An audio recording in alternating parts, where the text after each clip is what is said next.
Hello दोस्तों, नमस्कार। वाचस्पति उवाच चैनल में आपका सहर्ष स्वागत है। अब लॉन्जिविटी या तो आयुष्य के बारे में हम चर्चा कर रहे थे और ये पार्ट 2 है जो बहुत ही रेयर है और अच्छे ज्योतिषों को आयुष्य निकालना बहुत कठिन होता है, क्योंकि एक वर्ग शिक्षक होता है, वो क्वेश्चन पेपर देखता है तो इसको सही अंदाज से एक न्यूट्रल होकर मेरिट या तो गुणांक देता है स्टूडेंट को।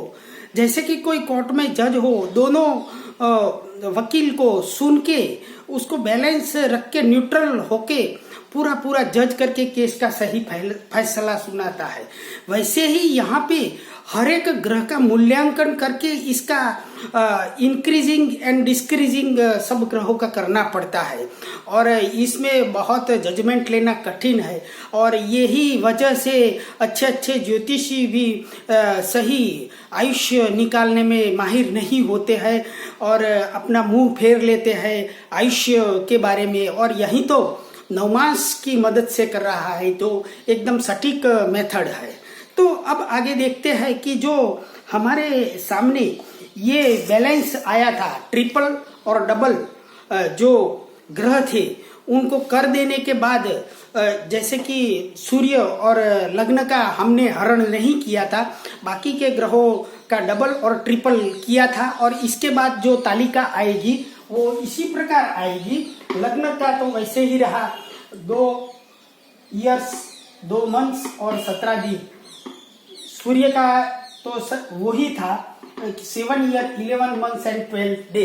अब जो रिपीट हुआ वो चंद्रमा, मंगल और बुध का डबल कर दिया था और जुपिटर, वेनस और सैटर्न का ट्रिपल कर दिया था। सो चंद्रमा का डबल होने के बाद 2 साल 6 मंथ, यहाँ मंगल का 35 साल है 35, या तो मर्क्यूरी का 5 साल 5 मास और 29 दिवस, जुपिटर का ट्रिपल हुआ था तो 23 इयर्स 9 मंथ, वेनस का 9 इयर्स 5 मंथ और सैटर्न का 24 इयर्स और 3 मंथ्स हुआ। अब ये चक्रपात हरण में ऐसा बहुत ही देखना पड़ता है कि कौन सा ये हरण करेंगे पहले, और सब बहुत ही जजमेंट लेना कठिन है। अब हम वैसे देखा जाए तो हमारी पुरानी जो पत्रिका थी उसका आकलन करना पड़ेगा। जैसे कि हमारी पत्रिका कन्या लग्न की थी, मैं फिर से एक बार याद करा दूं तो कन्या लग्न में मंगल था, यहाँ सूर्य था, चंद्रमा और गुरु थे, यहाँ शत्रुगत राशि में शनि था, केतु और राहु इधर थे। अब बुध शुक्र यहाँ थे। यहाँ सूर्य के पास कोई ग्रह नहीं है जो अस्तगत हरण होगा नहीं। शत्रुगत हरण में भी मंगल को बाधित किया गया है, क्योंकि वो परम अशुभ ग्रह होके कुछ शत्रु का बिगाड़ नहीं, कोई शत्रु इसका बिगाड़ नहीं, इसलिए कभी भी शत्रु हरण में मंगल का हरण नहीं होता है। बाद में रिट्रोग्रेड जो प्लैनेट्स होते हैं इसका भी नहीं होता है ज्यादा, और आधे से ज्यादा हरण हो गया हो तो दोबारा हरण होता नहीं है। तो इस प्रकार के इसके नियम है। यहाँ सूर्य अपनी शत्रु राशि में है, शनि भी अपनी शत्रु राशि में है, गुरु भी शुक्र की राशि में होने से शत्रुगत है, जो शत्रुगत हरण होगा यहाँ पे। तो इसमें चक्रपात हरण में पहले हम पॉइंट लेंगे कि शत्रुगत क्षेत्र हरण होगा। चंद्रमा शुभ ग्रह होकर 9th हाउस में है और वो गुरु के साथ है, तो शनि भी शत्रु राशि में है और सूर्य, शनि, गुरु, मंगल शत्रु राशि में है, लेकिन मंगल का तो होगा नहीं, अस्तगत हरण होगा नहीं। अब चंद्रमा उच्च राशि में वर्गोत्तम में है और चंद्रमा गुरु से बलवान है, इसलिए गुरु का नहीं होगा और अतः चंद्रमा और शनि का शत्रुगत हरण होगा। चंद्रमा शुभ में 9th हाउस में है, सो 9th हाउस में 1/8 लिया जाएगा, 1/8 इसका हरण होगा। सो चंद्रमा अपना 2 साल 2 मंथ और कितने दिन थे, 14.4, ये इसका 1/8वां भाग हरण होगा। वैसे 1/8वां भाग हरण करना है तो ईयर्स का 2 into 365, 2 months into 30 और 14 दिन, इसको जो दिन आएंगे, डेज आएंगे, इसको 8 से भाग देना और इतना इसमें से लेस कर देना पड़ेगा। जैसे कि चंद्रमा है तो ये 730 दिन आए, बाद में 2 से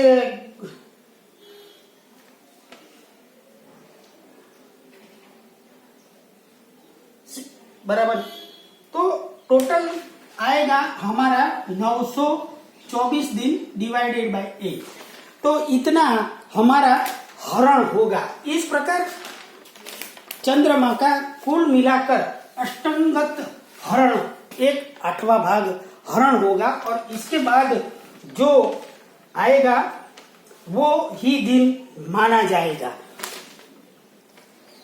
अब ये कैसे हरण होता है वो हम देखेंगे।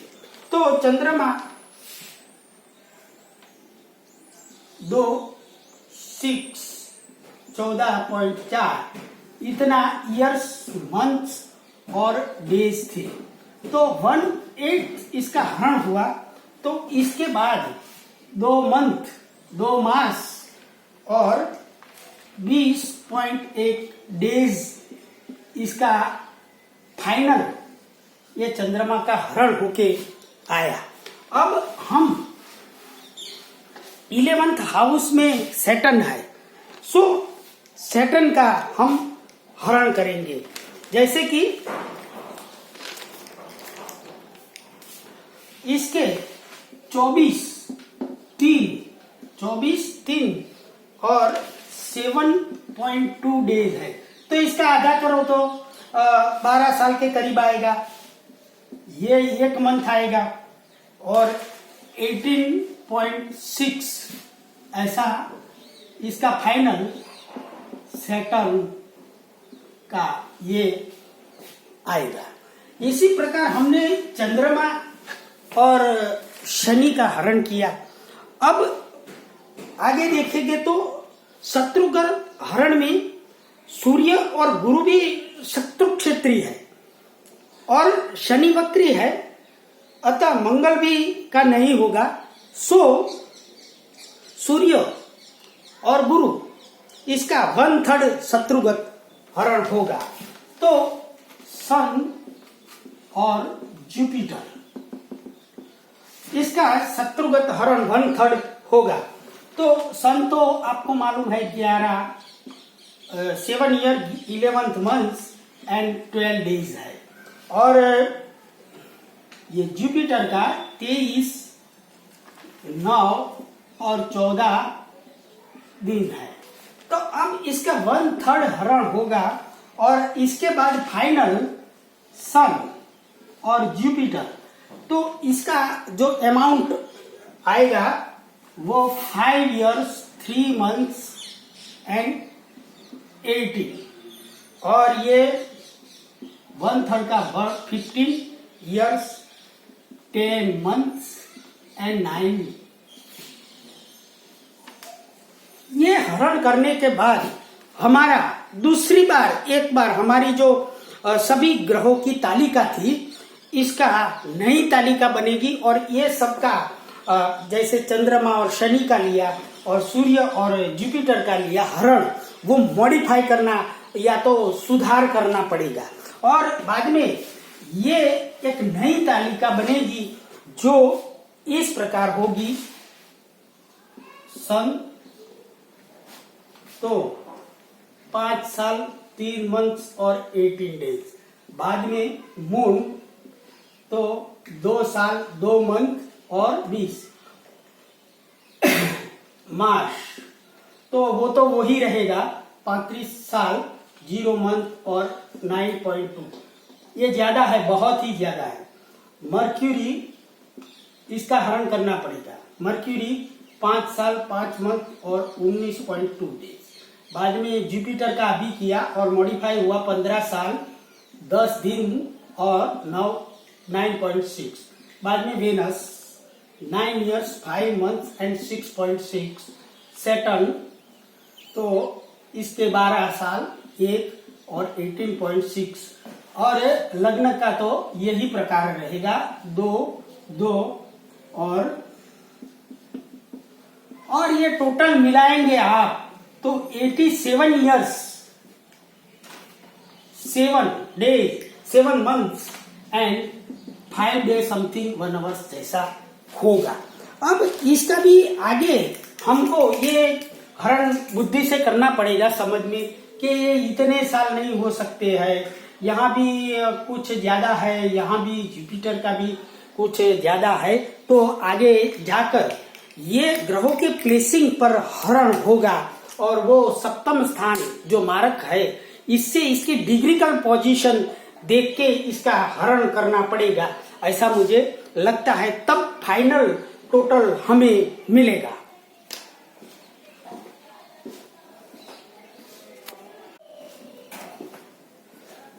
मुझे अभी भी लगता है कि चंद्रमा, शनि और मार्स का हरण मुझे करना पड़ेगा। बहुत कुछ ज्यादा है और लॉजिकल भी है। वैसे देखा जाए तो चंद्रमा सप्तम हाउस से मुझे मून, सेट और मार्स का हरण करना पड़ेगा ऐसा लगता है। सो चंद्रमा, ये शनि और मार्स, ये तीनों कौन से डिस्टेंस पर पत्रिका में चलित से होते हैं वो मुझे देख के इसका जो हरण है वो करना पड़ेगा। तो जो चंद्रमा है इसका हरण किया जाए तो पहले चंद्रमा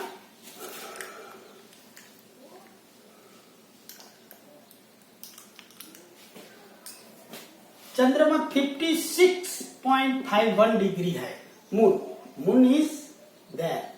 बाद में सेट और मार्स, तो ये मार्स है वो 170.15 डिग्री है और जो वो 119 डिग्री 0.5 है। तो इन तीनों का हरण मुझे करना पड़ेगा ऐसा लगता है। और वैसे किया जाए तो फर्स्ट करेंगे हम मून, तो मून का होगा 56.8 into 25 into 0.002 ये मून। तो इसका हरण करने से क्या आंसर मिलेगा हमें? 2 months एंड 6 days लेस करने पड़ेंगे जो थे वो इसमें से। बाद में हम करेंगे मार्च का। मार्च के 35 साल है। सो इसका भी हम करेंगे तो 171.5 इंटू 35 साल थे और इसका 0.004 करना पड़ेगा तो हमें मिलेगा 24 years। ये लेस करने पड़ेंगे। अब सैटर्न का देखा जाए तो सेट इज 119.5 इंटू कितने साल थे? 24 इंटू 25 इंटू 0.004 लेस करने पड़ेंगे।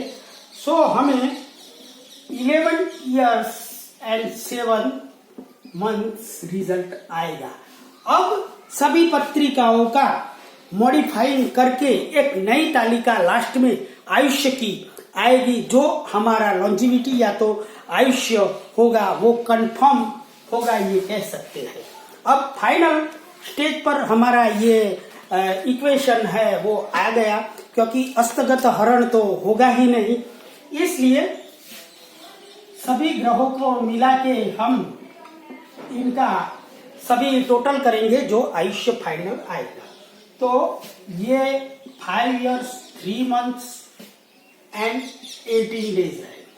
अब चंद्रमा का देखा जाए तो 2 साल 4 और 8 months। अब मार्च का अभी हमने किया और ये टोटल मिलाया जाए तो 1105 बचा। अब ये मर्क्यूरी का 5 बाद में जुपिटर, तो जुपिटर का आएगा 15 साल 10 months एंड 9.6 days।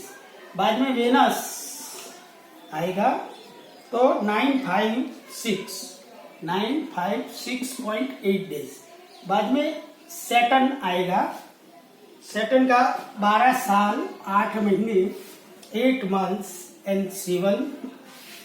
बाद में लग्न तो वही रहेगा 2 years 2 months एंड 7। आप इसका टोटल लगाएंगे तो आखिर में हमारा आंसर आएगा 64 years 5 और 28 days। ये फाइनल लॉन्जिविटी आया मेरे मुताबिक। और वैसे देखा जाए तो इस व्यक्ति की आयुष्य 65 years एंड 11th month थी, तो बहुत ही 65 year और 11th months जो इसका आयुष्य था वो कितने नजदीक में है, 64 year 5 months एंड 20 days। तो इसी प्रकार आयुष्य निकाला जाता है वैदिक पद्धति में नवांश से। और भी कई मेथड है, अष्टक वर्ग और परमायु दशा से भी निकाला जाता है, बहुत सी है, लेकिन प्रसंग आने पर इसको इलैबोरेट करेंगे। लेकिन बहुत ही कठिन मेथड है, खुद आपको जज बनके ये पत्रिका का आकलन करना पड़ता है और हरण करना पड़ता है। कहीं भी लैप्स हो गया तो बहुत डिफरेंस आ जाता है। अस्तु दोस्तों, नमस्कार।